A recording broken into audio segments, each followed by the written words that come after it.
Bonjour à tous et bienvenue dans cette action, votre émission qui met en lumière les actions des associations et organisations non gouvernementales en Afrique et pour l'Afrique. Cette action est l'invité d'Elsa Environnement qui nous fera découvrir sa participation à la protection de notre planète dans sa zone d'action.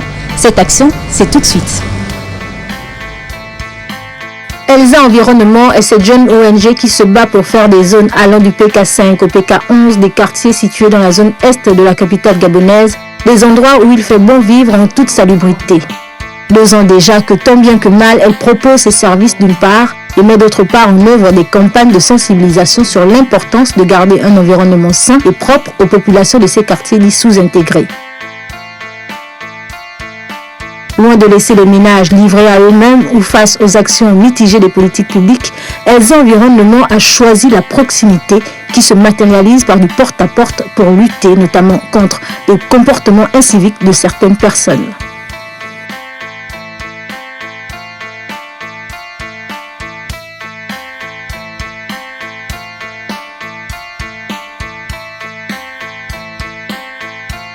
C'est armé de pelles, de pioches, de brouettes et de sachets poubelles que les volontaires sillonnent leur zone d'action sous la pluie ou sous le chaud soleil de l'équateur dans leur tenue de combat, comme ici, au quartier Beau Séjour.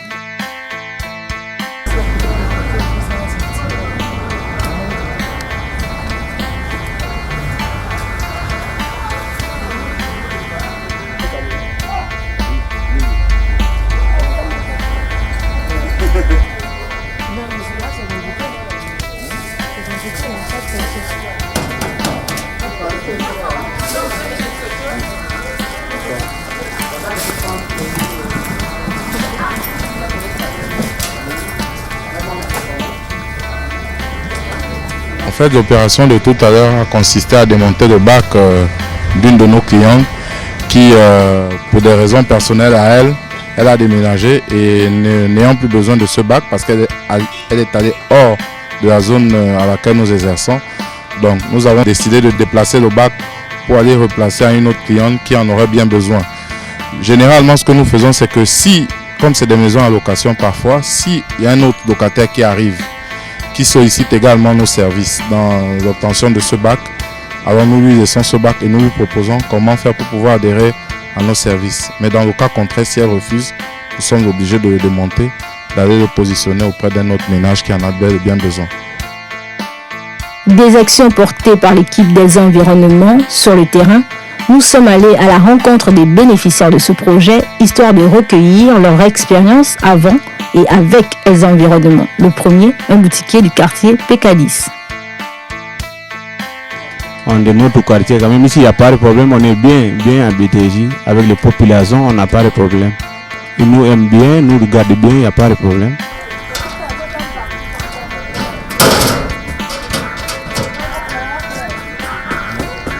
En tout cas, nous, on ne connaît pas les autres. Celui qui nous connaît. Pourquoi nous, on ne peut pas travailler avec l'autre? Celui qui nous connaît depuis là, celui qui vient chez nous aussi, on ne connaît pas les autres. Celui qui vient, on connaît. D'un bénéficiaire à un autre, les avis sur Elsa Environnement divergent. Affectueux chez M. Abouguissé, en revanche, elles convergent lorsqu'il s'agit de décrire le sérieux et la qualité des actions d'Elsa Environnement. À l'époque, c'était difficile, très difficile, surtout quand vous êtes dans un bas quartier où il faut monter les collines, c'est difficile. Mais maintenant, ça va. Déjà, venir nous prendre ça à domicile, nous donner un bac, nous mettre un sachet poubelle, c'est de l'argent. Hein? Donc rien que ces 3 choses-là, ça fait du bien. Et dans le bac, vous avez un couvercle. Votre saleté à l'intérieur et c'est couvert. Donc, au vu des mouches et tout le reste, c'est couvert, c'est bon, c'est bien. Les manquements sont peut-être dus au fait que les zones n'est pas assez équipées et qu'il n'y a pas assez de personnel d'abord et que les personnes aussi avec qui les autres travaillent ne sont peut-être pas régulièrement et plus très bien rémunérées. Peut-être ça. Quand certains adhèrent au projet d'assainissement et de gestion responsable, ordonnée et organisée des ordures ménagères, d'autres adoptent un comportement contraire à cette norme.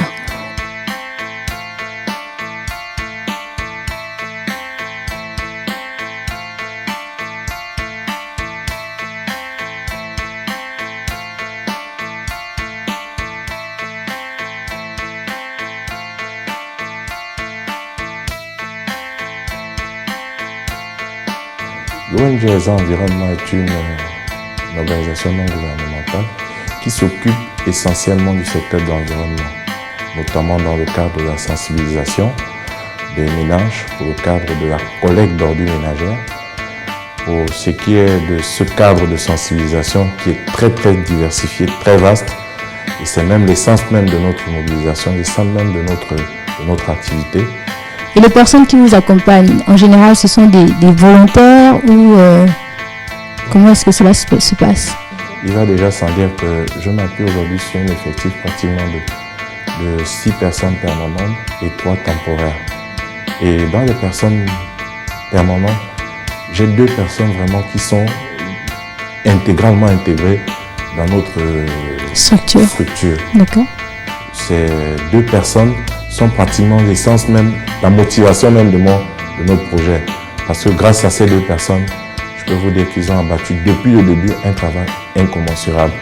Aujourd'hui, je leur suis infiniment reconnaissant, déjà non seulement à eux, mais également à toute l'équipe. Nous avons rencontré certains de vos clients, de vos partenaires, des personnes qui vous accompagnent. Et jusque-là, personne n'a réussi à nous dire les prix en fait. Le prix aujourd'hui n'est pas un prix uniforme. Par exemple, avec nos adhérents, nous partons d'un principe de 4 000 francs à raison d'une collecte par chaque semaine, de 6 000 francs à raison de 2 collectes chaque semaine et de 10 000 francs à raison de 3 collectes chaque semaine. Ça veut dire que si nous collectons 3 fois les ordures chez vous par semaine, à la fin du mois, vous devez nous payer 10 000, ainsi de suite. Mais il va sans dire que pour une vérité vraie, les populations vraiment adhèrent à ce projet, mais ont également un grand souci disant que la précollecte est chère, que le coût est élevé.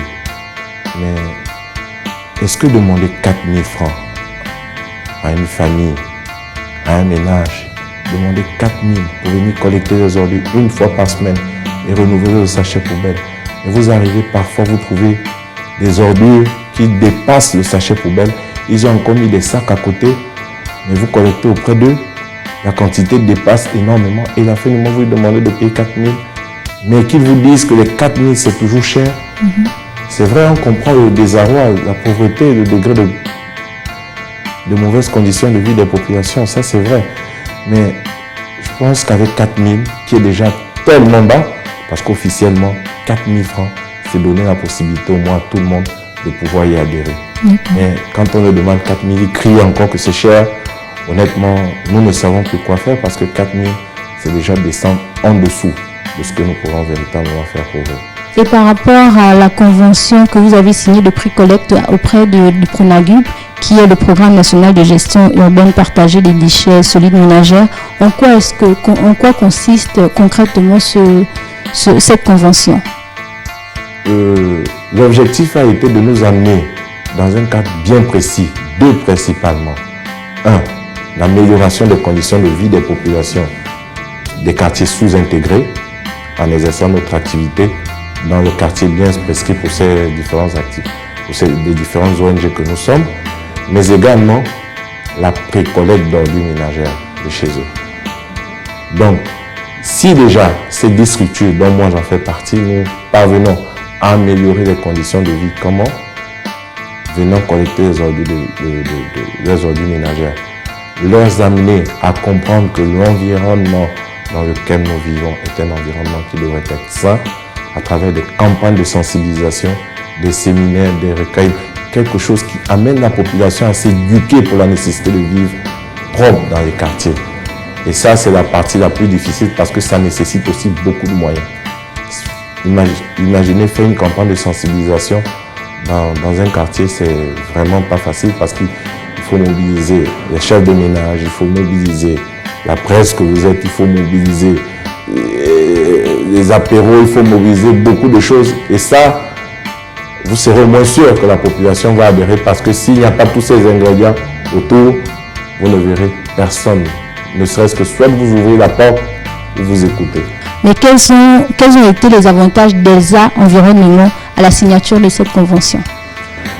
À la signature de la convention, il nous avait été demandé, il nous avait été dit que dans le cadre principal même de notre activité, le Pronagub nous aiderait financièrement et de manière pratique, financièrement à travers une dotation, d'une subvention pour le programme uniquement de 5 millions de francs et d'une assistance technique, notamment la fourniture des matériels comme les pelles, les brouettes, les combinaisons, etc., etc. Nous remarquons que dans le cadre de la partie technique, c'est-à-dire les brouettes, les combinaisons, etc., nous pouvons dire que le Pronagub a fait sa part. Mais pour ce qui est de la partie financière, ça c'est une partie vraiment toute une nébuleuse parce que bon, ils vous disent, ils vont vous donner, il faut patienter, ils vont vous donner. Ils nous ont fait parvenir récemment une petite subvention de 2 millions. Il restait 3 millions qu'ils devaient nous donner, qui n'est jamais jusqu'à aujourd'hui venu. Nous gardons foi. Nous attendons qu'un jour, peut-être, qu'ils pourraient penser à nous donner ce dont ils nous ont promis. Mais ce que j'aimerais quand même révéler, c'est que pensez-vous que pour toute la commune de Libreville, 10 structures, à raison de 5 millions qu'on vous donne pour 5 ans, pensez-vous que ça puisse faire quelque chose? D'accord. La signature de cette convention qui a été établie, elle a été établie sur un délai de 2 ans ou sur un délai de 5 ans? Sur un délai, ils nous ont dit sur un délai de 3 ans. Malheureusement, nous avons fait déjà 5 ans. Le délai même est déjà passé. Et jusque-là, nous ne voyons véritablement pas les retombées. Mais je pense qu'il serait quand même mieux aussi que vous repenchez un peu votre micro vers les responsables du Pronagub, qui seront eux aussi mieux placés pour vous apporter des éclaircissements. Mais ce que nous aujourd'hui, nous ONG aujourd'hui, nous demandons, c'est que ce programme ne puisse plus être un programme.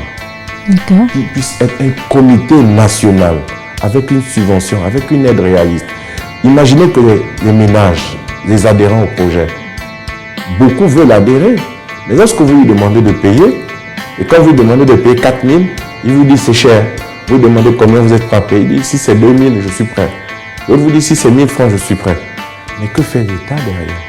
L'État pouvait réfléchir en disant, bon, avec ces différents ménages, pourquoi ne pas penser en disant, les ménages sont prêts à participer de manière responsable de quelque chose et que votre partie en contrepartie devait être soutenue par l'État. Il y a aussi les bailleurs de fonds, notamment aussi dans le cas de ce Pronagub, les bailleurs de fonds comme le PNUD qui soutiennent ce projet. Il y a l'Union européenne qui peut aussi. Pourquoi ne pas envisager un cadre meilleur pour créer un comité national et qui va intégrer les différentes ONG dans ce programme avec une subvention participative annuelle qui passe une ligne budgétaire et que chaque année, les ménages viennent à produire, même si c'est 1 000 francs, 2 000 par ménage, tout le monde, le plus grand nombre va adhérer et la propriété dans ces quartiers sous-intégrés retrouvera de sa beauté. Par rapport à cet état de fait, vous sentez-vous encore affilié au Pronagub? Le Pronagub, nous ne pouvons véritablement pas nous défaire du Pronagub parce que nous y sommes, nous avons signé. Nous ne pourrons véritablement pas nous défaire. Mais ce que nous pouvons dire, ça n'a pas été, peut-être pas mal réfléchi, mais ça n'a pas été suffisamment mûri. Il est clair aujourd'hui, même si le programme aujourd'hui est passé, mais il est clair aujourd'hui que le programme peut se remettre sur une phase nouvelle en reprenant. Pour les personnes intervenant dans ce projet, les différentes structures que nous sommes au niveau de 18, parce qu'il y en a également à l'intérieur du pays. Il y en a à Oyen, il y en a à Bitam, à Port-Gentil. Donc, tous nous regrouper autour d'une table et réfléchir comment amener la précollecte d'ordures ménagères vers un financement, une subvention annuelle. Ça, véritablement, ce serait l'une des questions, l'une des solutions réelles au problème de l'amélioration des conditions de vie des populations. Pas de dire que l'État devrait supporter à 100%, non. C'est de dire que les ménages devraient participer avec un système de ticket modérateur. En disant, vous participez à hauteur de 10 ou 20% et l'État supporte le reste. Là, on aura mieux réfléchi en disant, oui, tout le monde, on va se sentir bien d'être au sein du Pronagub. Peut-être plus Pronagub à une autre dénomination, mais on sera bien. Mais pour l'instant, on est un peu sur notre fin parce que nous attendons beaucoup également de ce comité, de ce programme, qui malheureusement à la hauteur de nos attentes n'a pas été véritablement celle-là. Nous espérons que dans le prochain cadre, que les conditions seront améliorées. D'accord. Monsieur Tati Ngoma, je pense que vous conviendrez avec moi que nous avons beaucoup parlé de pré-collecte. ESA Environnement ne fait que de la pré-collecte ou y a-t-il d'autres champs d'action? Bon, il y a d'autres champs d'action que ESA Environnement fait, notamment le jardinage que nous faisons également. Il y a le jardinage, il y a l'abattage d'arbres, il y a le curage des caniveaux, il y a le balayage des voies publiques, il y a l'assainissement, ce que nous essayons également de faire. Mais il va sans dire que ces autres activités connexes à l'activité même qui est la pré-collecte d'ordures ménagères nous aident énormément parce que sans ces autres activités, honnêtement, je ne sais pas si les environnements pourraient tenir le coup. Vous sentez-vous impliqué par la Journée mondiale de l'environnement? Si oui, quelles sont les activités que vous avez menées par rapport à la précédente Journée mondiale? C'est une obligation, malheureusement. Malheureusement, oui. Attention à ce que vous dites, monsieur. Quand je dis malheureusement, c'est parce que lors de la signature avec le Pronagul, cela nous a été spécifié clairement en disant, bon, vous êtes déjà membre intégrant de la Journée mondiale de l'environnement, ça veut dire que vous devez participer. Ce que nous faisons généralement sur chaque Journée mondiale de l'environnement, c'est de choisir un point noir dans notre jardin qu'on appelle un point noir, c'est-à-dire certains dépôts sauvages aménagés par les populations de ces quartiers sous-intégrés. Qui ne sont pas adhérents à notre projet. D'accord. Ils ont aménagé leur fumier derrière, donc c'est là où ils déversent tous leurs ordures. Et nous, parfois, dans notre journée mondiale de l'environnement, nous recensons ces endroits et nous décidons de mener une opération coup de poing en débarrassant ce point noir aujourd'hui, qui est dans ce quartier. Nous le débarrassons, nous vidons complètement le point noir et nous amenons tous les ordures vers le bac à ordures sauveur. Mais seulement, ce qui est regrettable, c'est que lorsqu'on le fait, on prend ces ordures, on va les laisser. Au bout de 2-3 mois, quand nous revenons, même après mettre des pancartes d'interdiction de jeter, les populations sont des réfractaires. Ils reviennent encore remettre ces ordures-là. C'est comme si le travail qu'on avait fait n'a servi pratiquement à rien. Lorsque vous dites à un ménage, on a nettoyé ici, ne jetez plus. Mais vous n'êtes pas là la nuit. Mais quand vous arrivez le lendemain, ils sont venus jeter. Mais pensez-vous que quelqu'un va quitter de loin du PK7, venir jeter les ordures au PK8 chez quelqu'un? Ce n'est pas possible. Ce sont toujours ces mêmes populations qui habitent à côté. Malheureusement, comment elle permet d'éviter de faire cela? En disant, l'État prend ses responsabilités en main, notamment la mairie, en disant, celui qui se permet de jeter les ordures ici, on va sanctionner tout le monde, sans exception. Parce que là, c'est propre. Mais malheureusement, s'il faut dire, il faut chercher à savoir qui est venu jeter les ordures, vous n'en aurez jamais la personne, parce qu'on ne saura jamais qui a fait. Or, si vous dites celui qui jette les ordures ici, tout le monde à côté là vont prendre les pots cassés.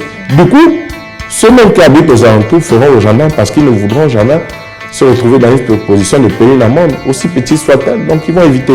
Eux-mêmes vont procéder au gendarme et l'environnement va rester propre. Et le but aussi, l'un des points importants aussi, c'est d'amener, c'est justement là où nous intervenons. Après justement débarrasser ces points noirs comme ça, nous remenons maintenant une campagne de sensibilisation vis-à-vis de ces populations en leur demandant, au lieu de jeter vos ordures, là vous les jetez, prenez un bac avec nous et soyez adhérents dans notre projet et nous allons venir collecter vos ordures. Ils sont d'accord dès lors que c'est gratuit. Mais dès lors que c'est payant, ils ne veulent pas. Ils ne veulent pas. Ils sont réfractaires. Ouais. D'accord. Quelles sont les actions que vous avez eu à mener jusqu'ici, en dehors de ce que vous nous avez cité, bien évidemment? Bon, nous avons des actions que nous menons. Des opérations que vous avez menées tout à l'heure, oui. Nous avons mené récemment une opération, c'est passé dans une de vos chaînes confrères. Nous avons mené une campagne de sensibilisation, appuyée évidemment par le Pronagul, une campagne de sensibilisation dans tous les PK. Nous avons recensé une demande de près de 400 ménages. Recensé une demande qui en veulent des bacs à ordures de près de 400 ménages. Ils veulent qu'on vienne collecter les ordures. Mais malheureusement, pour un défaut technique de notre part, ce n'est véritablement pas évident d'aller collecter ces personnes parce que ça demande une logistique énorme. Parce que le problème aussi que nous avons, il faut dire la vérité, il ne faut pas se le voiler. Au sein de notre ONG Elsa Environnement. Vous savez, quand vous voyez un jeune Gabonais, vous en connaissez combien un jeune Gabonais qui est prêt aujourd'hui à prendre sa brouette, à marcher dans le quartier avec des ordures ménagères, ils poussent. Beaucoup sont parfois gênés. Je vais vous dire quelquefois, lorsque nous avons demandé à renouveler un tout petit peu nos personnels ou à prendre des supplémentaires, mais des gars que j'ai auditionnés me disent que oui, c'est bien 150 000, c'est bon, ça va. Mais quand on lui dit on va aller collecter les ordures, il nous demande oui, mais c'est dans quel quartier? On lui dit on va au 9. Il dit mais non, je ne peux pas aller là-bas parce que j'ai fait l'enfant avec une fille qui habite là-bas. Donc du coup, il ne peut pas. Même il y a certains qui ont commencé, il vient prendre le premier jour, il commence à travailler, mais après le deuxième, le troisième jour, le gars il dit non, il ne peut plus travailler. Pas parce que le salaire est maigre, parce que tout simplement ses amis l'ont vu en train de tenir la boîte, aller dans le quartier, il commençait à dire mais tu fais quoi, tu es maintenant collecteur de sauveur ou quoi? Tout de suite, il abandonne la boîte avec tous les ordures et vous le cherchez dans le quartier, il a barré, il n'est plus avec vous. Vous le cherchez, il est parti. Après, il revient vous dire non, je ne peux plus travailler. Oh, qu'est-ce qui se passe? Oh non, parce que c'est un travail qui fait honte.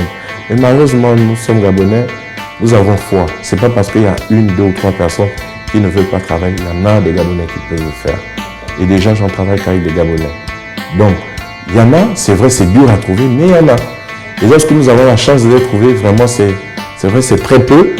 Mais on fait tout pour fidéliser notre personnel. D'accord. Voilà. Alors, qu'évoque pour vous la couleur verte? La forêt. La verte, c'est la forêt. La verte, pour nous, c'est l'environnement. Et nous apprécions principalement, déjà, c'est la couleur phare de notre ONG.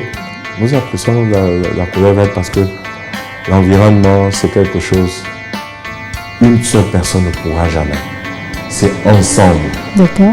Pour nous, le vert évoque l'unité, la forêt. La forêt, ce qu'il y a de beau. Déjà, la couleur verte, lorsque vous la mettez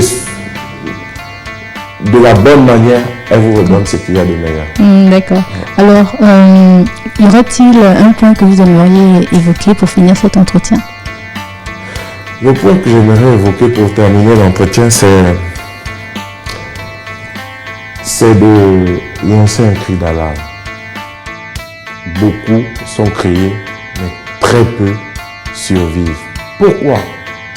Parce qu'il n'y a véritablement pas un suivi de ces différentes ONG, il n'y a pas de suivi.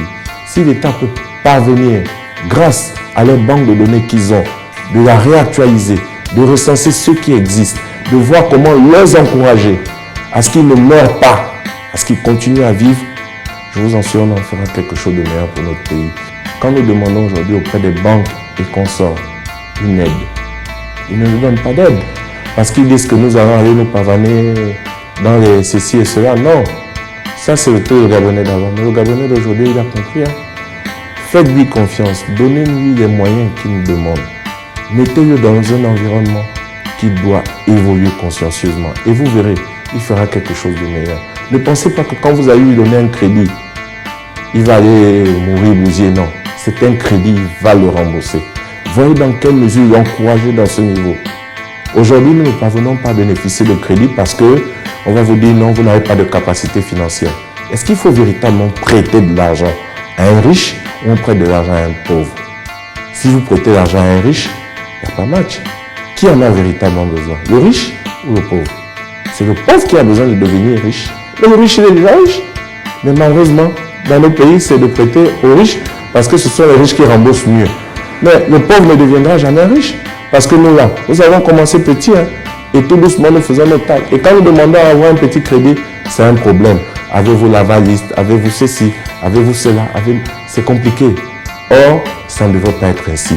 L'État devrait mettre véritablement un cadre en place pour aider ces différentes ONG que nous représentons valablement, les différentes PME, pour nous accompagner sur le plan de financement, sur le plan des subventions, sur le plan d'octroi des crédits, sur le plan de la formation aussi. Il faut nous former. Vous n'avez même pas les moyens à soutenir votre ONG, vous allez encore débourser de l'argent pour former vos groupes alors que vous n'en avez pas les moyens. Ça, c'est énorme. La formation au Gabon coûte cher. Vous allez trouver comment de l'argent. Et là, c'est l'État qui devrait nous aider à nous former, mieux nous équiper, en fait que nous soyons meilleurs. D'accord, merci beaucoup M. Tati. C'est nous qui vous remercions et nous souhaitons bon vent surtout à votre émission Cette Action. Cette action, c'est terminé pour aujourd'hui. Merci à Elsa Environnement de nous avoir reçus et merci à vous d'être restés fidèles à nos programmes sur les antennes de Canal 7, votre chaîne panafricaine.